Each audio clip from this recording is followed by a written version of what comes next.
বন্ধুরা, রোজ রোজ একঘেয়েমি বাঁধাকপির তরকারি না খেয়ে একবার এই পদ্ধতিতে বাঁধাকপির তরকারি বানিয়ে খেয়ে দেখো। আশা করি তোমাদের ভালো লাগবে। তাহলে রেসিপিটা শেষ পর্যন্ত দেখার জন্য অনুরোধ রইল। এখানে আমি একটা বাঁধাকপি নিয়েছি। বাঁধাকপিটা কাটার আগে খুব ভালোভাবে ধুয়ে নেব। যতটা সম্ভব ঝিরিঝিরি করে বাঁধাকপিটা কেটে নিতে হবে। অপরদিকে কড়াইয়ের মধ্যে জল গরম বসিয়ে দিয়ে আমি কিছুটা সয়াবিন দিয়ে দিলাম। খুব ভালোভাবে আমি সয়াবিনটা সিদ্ধ করে নিয়ে আমি জল ঝরিয়ে মিক্সির জারের মধ্যে দিয়ে দিলাম। সয়াবিনের সাথেই আমি এখানে দিয়ে দিলাম ঝালের জন্য 3টে কাঁচা লঙ্কা আর দিয়ে দিলাম 1 মুঠো ধনেপাতা। জল ছাড়া আমি খুব ভালোভাবে দেখো পেস্ট বানিয়ে নিলাম। এখানে কিন্তু একটুও জলের ব্যবহার করবে না। কেটে রাখা বাঁধাকপির মধ্যে আমি স্বাদ মতো লবণ দিয়ে দিলাম। এরপরে লবণ দিয়ে খুব ভালোভাবে হাত দিয়ে যতটা সম্ভব চটকে চটকে এইভাবে বাঁধাকপিটা নরম করে নিতে হবে। সয়াবিনের যে পেস্ট আমি রেডি করেছিলাম সেটা বাঁধাকপির মধ্যে দিয়ে দিলাম। এরপর এখানে দিয়ে দিলাম হাফ চামচ পরিমাণ হলুদ গুঁড়ো আর দিয়ে দিলাম হাফ চামচের একটু বেশি জিরে গুঁড়ো আর হাফ চামচের একটু বেশি ধনে গুঁড়ো। সব শেষে আমি এখানে দিয়ে দিলাম পরিমাণ মতন বেসন। এবার হাতের সাহায্যে খুব ভালোভাবে আমি সব কিছু একসাথে মেখে রেডি করে নেব।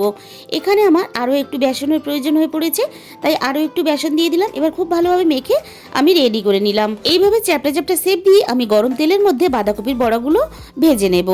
এই বড়াগুলো ভাজার সময় গ্যাসের আঁচটা কমিয়ে একটু হাতে সময় নিয়ে ভাজতে হবে, যাতে সুন্দরভাবে ভিতর থেকে বড়াগুলো ভাজা হয়ে যায়। বাঁধাকপির এই বড়াগুলো তোমরা কিন্তু শুধু মুখেও খেতে পারবে।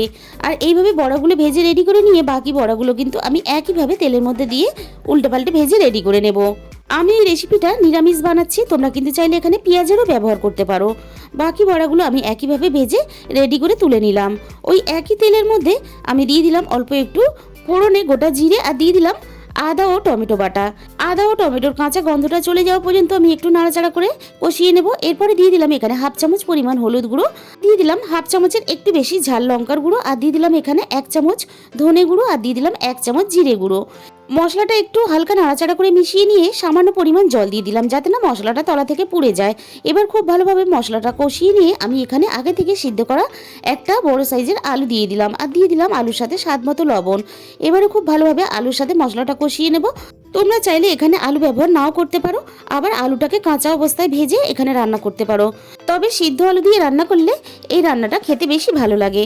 এবার পরিমাণ মতো জল দিয়ে আমি সবকিছু একসাথে মিশিয়ে ঝোলটা এখানে খুব ভালোভাবে ফুটতে দেব। ঝোলটা ফুটে ওঠার সাথে সাথে আমি এখানে বড়াগুলো দিয়ে দিলাম। আর এই রান্নাতে জলের পরিমাণ একটু বেশি দেবে। রান্না হওয়ার পরে ঝোলটা অনেকটাই বড়াতে টেনে নেবে।